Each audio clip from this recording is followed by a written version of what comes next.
Olá, pessoal! Bom dia, boa tarde, boa noite para quem está assistindo. Eu venho com esse videozinho que vai ser um vídeo curto só para trazer algumas respostas, porque eu tenho recebido dezenas de mensagens me perguntando como que funciona a identificação, trazendo perguntas com palavras, mitos, né? Algumas palavras mitos dentro das questões, e aí eu vim trazer alguns esclarecimentos. Primeiramente, gente, lembrando que eu moro na França, tá? O meu referencial teórico é um referencial teórico europeu, né? Principalmente francofônico, francês, né? Que é um pouco também ligado ao referencial do Quebec. Então, lembrando que a nossa maneira de ver a superdotação aqui, ela é talvez um pouco diferenciada aí do Brasil, tá? A primeira coisa que eu gostaria de lembrar realmente que a superdotação é um potencial de inteligência superior, sim. Aí, quando eu falo de inteligência, a gente pode também dar uma olhada no painel das inteligências, né? Aqui na Europa, ele é bem inteligência cognitiva mesmo. Mas eu sei que aí no Brasil a gente tem essa visão um pouco mais larga, maior, né, em relação às inteligências múltiplas. E além dessa inteligência superior, é uma sensibilidade bem superior também à média. Bom, isso era uma coisa que eu gostaria assim de ter, né? Lembrar para vocês que eu tenho um referencial diferenciado. Essa inteligência, gente, quando eu falo de inteligência, eu não estou falando de inteligência escolar, tá? Eu estou sim falando de todas as inteligências que existem na criatividade, né, esportiva e tantas outras inteligências. Então, isso é bem importante ter em mente.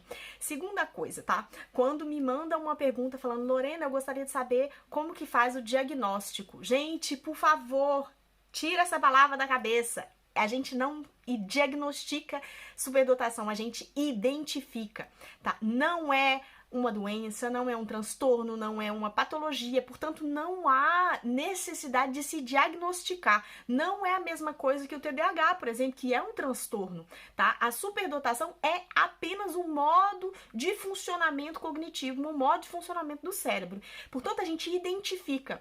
E aí, quando eu falo de processo de identificação, é realmente um processo. Não dá pra você chegar no lugar e pedir um teste, falar assim, ó, me dá um teste aí, eu gostaria de saber se sim ou não. Não é bem assim, é um processo de identificação através de uma análise clínica, né? Existem entrevistas clínicas, existem testes que podem ser aplicados, mas aí depende muito da pessoa, se é uma criança, se é um adolescente, se é um adulto, qual a necessidade desse teste. Portanto, assim, não há não é possível se ter uma resposta dessa maneira, é todo um processo de identificação. E aí é por isso que eu falo para vocês de autoconhecimento. Segunda pergunta que sempre me mandam, gente, é perguntando se eu sou psicóloga. Isso não interessa, na verdade, muito se eu sou. É bom saber quais são as minhas competências, e eu acho que eu já tenho mostrado o suficiente para vocês em tudo que eu tenho trazido, mas não é essa a questão.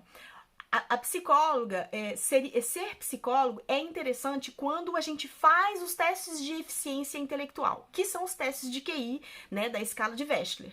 Aí sim vale muito a pena que seja um psicólogo, porque é realmente o psicólogo que é capaz de aplicar esses testes. Mas quando a gente quer utilizar a superdotação, entender como eu posso viver melhor com o meu modo de funcionamento, e aí depende do tipo de objetivo que eu tenho, é o tipo de profissional que eu vou procurar. Né?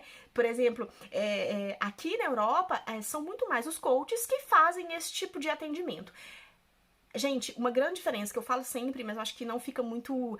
Acho que não ficou muito claro. Aqui na Europa, o diploma de coaching não é um diploma como esses que você tem o costume de ouvir falar, né? Aqui é um diploma de estado, tá? É um diploma de nível superior que a gente obtém depois de muitas horas de trabalho. Então, por exemplo, a formação que eu fiz foi uma formação bem longa, com muita prática, né? Eu fiquei mais de ano estudando e praticando, e eu passei por testes e por avaliações do organismo internacional e tudo mais para obter o meu título. E eu só tinha isso porque eu já tinha muitos anos de experiência, principalmente na área de management, né? que é na área de direção. Então, é por isso que aqui eu consegui obter. E eu tenho muitas especializações dentro do coaching, eu tenho várias especializações dentro da área de coaching para superdotados, que aqui é bem comum.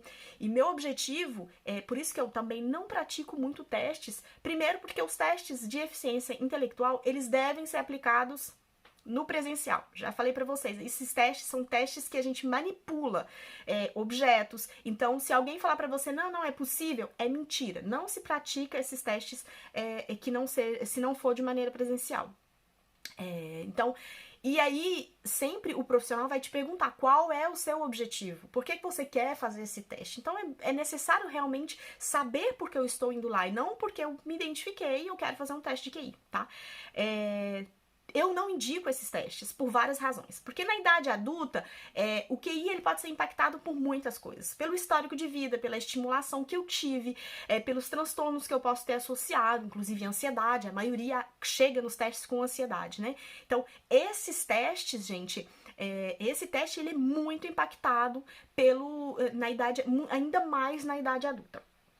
Segundo, porque na idade adulta, o nosso desenvolvimento, ele é muito diverso, né? A gente vai desenvolver mais em umas áreas do que em outras. Então, se a gente não tiver tido uma estimulação correta e um desenvolvimento correto, vai acontecer que a gente vai chegar no final do teste, que é, inclusive, um teste extremamente oneroso, tá, gente? O teste QI custa caro, né? Já pelo todo o processo que eu falei pra vocês de entrevistas e de entrega. E aí, geralmente acontece muito o teste ser heterogêneo, né? Não conseguir ser interpretável e aí você sai com um teste que na verdade não te deu interpretação nenhuma. Muitos vão ainda concluir, eu vi esses dias pra trás um teste de uma conclusão de uma psicóloga completamente errôneo, porque um dos subtestes ele tava a 130, um outro ele tava a 106 e ela deu um QI global. Geralmente com esse tanto de diferença entre subtestes nem se consegue estabelecer um QI global. Mas eu acho que isso é muito questão de escola, eu sei que eu não tenho, aqui na França a gente não tem a mesma visão. Então, e outra coisa, gente, pra que saber qual que é o seu QI, né? Na infância, às vezes pode ser necessário que a gente conheça o QI, mas na idade adulta não tem o menor sentido de conhecer seu QI, não vai fazer a menor diferença. Isso não traz, gente, eu recebo muita gente que vem depois do teste de QI, que vem falar pra mim, o que eu faço com isso agora, né? O que isso vai trazer como conhecimento? Então, é um investimento emocional, financeiro muito grande, sem nenhum retorno atrás. Em alguns casos, dentro dos meus tratamentos, quando eu percebo que realmente faria talvez a diferença de saber se o QI é extremamente elevado, porque mais nesses casos pode ser interessante saber se o QI for muito elevado, ele pode justificar talvez algumas das dificuldades. Então, aí geralmente eu aconselho um profissional de acordo com a necessidade da pessoa e onde ela mora, né? Eu não aplico testes, eu não costumo aplicar os testes de identificação mesmo, que são aplicados por outras pessoas aí no Brasil. Por quê? Primeiro porque não é meu foco, né? Eu sou muito mais focalizada no autoconhecimento, na cartografia, né? Meio que o mapeamento das características. Então, esse é meu foco. Eu gosto de ajudar as pessoas com superdotação, identificadas ou não, a se ultrapassarem, a encontrarem, a viverem uma vida melhor. Esse é meu foco. E eu também não aplico esses testes, gente, porque toma muito tempo, tá? Eu vou ser sincera, toma muito tempo, fazer relatório toma muito tempo. Eu tenho uma atividade muito, muito vasta, né? Eu já expliquei várias vezes, eu tenho muita atividade aqui na França. A atividade no Brasil, ela é uma parte muito pequena da minha atividade de maneira geral. Então, assim, pra mim toma muito tempo e financeiramente não tem o menor sentido do que eu faça. Talvez, o ano que vem, eu vou propor um teste diferenciado. Eu tô começando a pensar em fazer, para preparar para vocês, um teste de maneira diferenciada, que tenha mais um acompanhamento com alguns vídeos, para vocês obterem também um pouco de autoconhecimento já junto com esses testes. Porque eu tenho alguns testes, tá? Eu aplico os testes, eu só não entrego relatório. Eu aplico os testes, mas não entrego relatório. É mais isso. O que eu posso dizer mais? Eu diria assim, gente, se vocês se identificam com a superdotação, busque autoconhecimento. Primeira coisa, tá? Procure ler várias coisas sobre o assunto, vários textos sobre o assunto. Procure ver diferentes pessoas que fazem vídeos aí pela internet. Hoje em dia é muito mais fácil, né, de obter informações. Procure, através disso, diminuir um pouco a ansiedade, né? Porque isso ajuda também a diminuir um pouco a ansiedade. E principalmente procure entender de onde vem a sua vontade de resposta. Eu acho que essa é a principal questão que vocês devem tentar buscar a resposta. De onde vem essa necessidade de obter a resposta? E aí é que começam as grandes respostas e as grandes transformações. Eu acho que essa é uma das questões que eu mais respondo nos meus atendimentos, que é justamente isso. O que você gostaria de obter através do nosso encontro é justamente qual a resposta você gostaria de obter para você mesmo, sabe?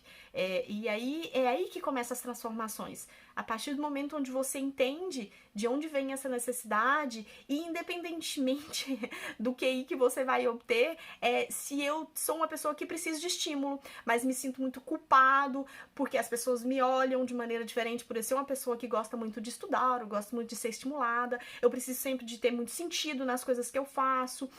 Então, assim, são várias questões, né? A gente mapeia um pouco essas questões para tentar entender quais delas me são benéficas e quais não são, e de que maneira eu posso viver com esse modo de funcionamento que muitas vezes é atípico e a gente se sente meio isolado no mundo. Era isso, espero que vocês tenham gostado desse breve vídeo e a gente se encontra em breve. Já anunciei para vocês, né, que agora eu abri um site, vocês podem encontrar informações sobre os meus atendimentos dentro do site e até reservar já diretamente, que agora ficou bem mais fácil. É isso, tchau, tchau e até mais!